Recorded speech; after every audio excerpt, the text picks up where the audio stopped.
Padre André, irmãos e irmãs, celebramos hoje a memória de Santo Antônio, padroeiro principal de Portugal. Muitas igrejas no mundo todo são dedicadas a Santo Antônio. Temos aqui na nossa diocese de Macau uma paróquia dedicada a este santo que seguramente é um dos mais populares de toda a igreja. Porém, quando ele nasceu, ele não foi batizado com o nome de Antônio. Seu nome era Fernando de Bulhões. Nascido provavelmente no ano de 1195, de uma família nobre, uma família muito conhecida em Lisboa. Aos poucos, devido à sua inteligência, à sua piedade, surgiu no seu coração o desejo de ser padre. No começo, quando ele foi para o seminário, ele foi para a ordem dos agostinianos. Fez os seus estudos, terminou os estudos em Coimbra, em Portugal. Porém, teve um fato que mudou a vida daquele jovem. Ele percebeu que alguns pregadores, que alguns franciscanos, que alguns religiosos estavam deixando Lisboa, Portugal, para ir em direção ao Marrocos. E aqueles homens que estavam indo em direção ao Marrocos, ou estavam indo para lá para pregar a palavra de Deus, para servir a Cristo, quando Antônio viu aqueles homens, ele ficou com o coração tocado de ver a coragem, o amor por Cristo de desinstalar alguém da sua pátria, do seu país, da sua cidade e levar esta pessoa para um país, uma terra distante, por amor ao Evangelho, para pregar a palavra de Deus. Surpreendeu ainda mais o coração daquele jovem Antônio, quando, depois de algum tempo, ele ficou sabendo que aqueles jovens, aqueles franciscanos que tinham deixado Lisboa em direção ao Marrocos, eles haviam sido martirizados, eles foram mortos. Então os restos mortais daqueles homens, daqueles mártires, daqueles franciscanos, vieram para Lisboa, foram expostos na igreja, e aquele jovem, quando viu aqueles restos mortais, quando viu parte do corpo, daquilo que restou daqueles mártires, ele sentiu seu coração ainda mais tocado e ele se fez franciscano.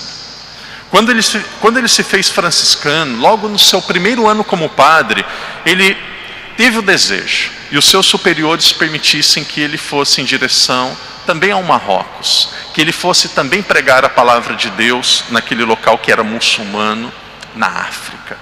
E conta a história que no seu primeiro ano, quando estava nesta terra estrangeira, ele ficou enfermo. E como a sua enfermidade era grave, a pedido dos seus superiores, ele deveria voltar a Portugal.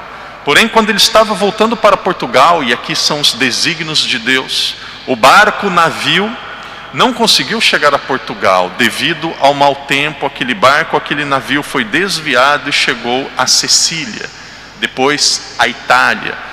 E depois, estando na Itália, naquela época, nós sabemos disso, viajar era muito mais complicado do que hoje. E quando ele estava na Itália, ele teve a oportunidade de conhecer Francisco de Assis. Francisco, percebendo que aquele era um jovem especial, que aquele era um homem de Deus, ele foi designado para ser pregador, para pregar a palavra de Deus. Foi enviado até a França. Há muitos lugares onde haviam franciscanos, Antônio pregou, Antônio evangelizou. A mensagem principal da vida de Santo Antônio, e é isso que o Padre quer meditar com vocês: Deus, na sua infinita misericórdia, mas principalmente na sua infinita providência, Deus, ele conduz a nossa história por meios que muitas vezes nós não entendemos, mas Deus sabe o que ele faz a cada um de nós.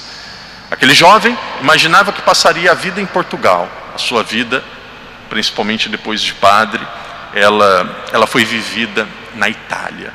Aquele jovem pensou que durante a maior parte da sua vida ele viveria em um país onde ele seria perseguido e ele seria também mártir. Mas não foi isso que Deus fez para ele. Independente da situação que nós estamos, independente do local que nós estamos, muitas vezes a situação que nós estamos pode ser uma situação física, muitas vezes o local que nós estamos pode ser um pouco diferente daquilo que nós sonhamos. Deus é infinitamente sábio e Ele sabe aquilo que Ele está fazendo, e nós podemos produzir frutos onde nós estivermos. E aqui o mais importante não é produzir frutos com quantidade. Os frutos que Deus espera de cada um de nós são os frutos do amor e de um coração que está de fato trabalhando não para ser visto nem para ser aplaudido pelos outros. Um coração que agrada a Deus é uma pessoa que está fazendo, agindo para ser vista apenas por Deus. A nossa recompensa, ela virá de Deus. Antônio seguramente teve dificuldades, teve desafios, mas os seus olhos estavam fixos naquele que o chamou, que foi Jesus. Por isso ele não desistiu, por isso ele perseverou, e até o último dia da sua vida, com a sua alegria, com o seu carinho aos pobres, ele deixou um grande exemplo para a humanidade. Quando Santo Antônio faleceu, inúmeras pessoas foram visitar o local que ele estava enterrado. Até hoje nós sabemos disso, podemos encontrar em uma igreja em Lisboa. A sua língua, ela está incorrupta. A língua de Santo Antônio, ela não se perdeu, ela não se decompôs. São os milagres de Deus.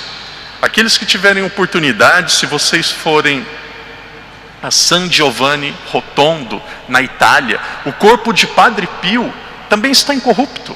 Padre Pio faleceu aproximadamente em 1968. Um padre que muitas vezes se ouviu dizer que estava em 2 lugares ao mesmo tempo, o dom da bilocação. Falecido há mais de 50 anos, o corpo está lá, está incorrupto. Nós também conhecemos a história de um jovem, falecido há pouco tempo atrás, Carlo Acutis. O corpo também está incorrupto. Quantos exemplos, os exemplos dos santos. Alguém pode pensar assim: padre, eu já ouvi pessoas dizendo assim: padre, eu vou à igreja, eu sou católico, mas eu não quero ser santo, hein? Eu não vou ser santo. Nós temos uma compreensão muito errada de santo.